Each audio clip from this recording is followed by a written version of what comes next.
সারা দেশের মতো সুনামগঞ্জের ধর্মপাশা উপজেলা স্বাস্থ্য কমপ্লেক্স চত্বরে অনুষ্ঠিত হয়েছে Bangladesh health assistant association Dharmapasha উপজেলার শাখার এক দিবসীয় অবস্থান কর্মসূচি।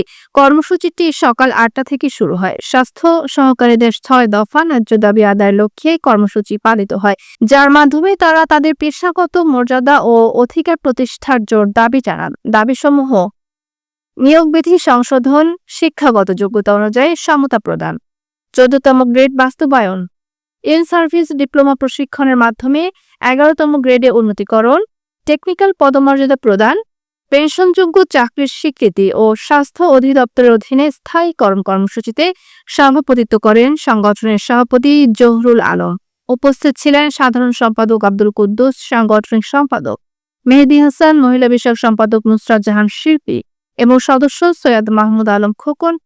নেতৃবৃন্দ তাদের বক্তব্যে বলেন, স্বাস্থ্য সহকারীরা দেশের প্রান্তিক জনগোষ্ঠীর স্বাস্থ্য সেবায় নিরলসভাবে কাজ করে যাচ্ছেন, অথচ দীর্ঘদিন ধরে তারা অবহেলা ও বৈষম্যের শিকার হয়ে আসছেন। দাবি পূরণ না হলে ভবিষ্যতে আরও কঠোর কর্মসূচির ঘোষণা করা হবে।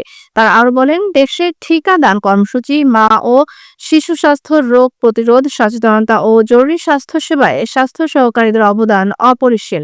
তাই সরকারকে অবিলম্বে এই যৌক্তিক দাবিগুলো বাস্তবায়নের মাধ্যমে তাদের মর্যাদা ও মনোবল রক্ষা করার আহ্বান জানান।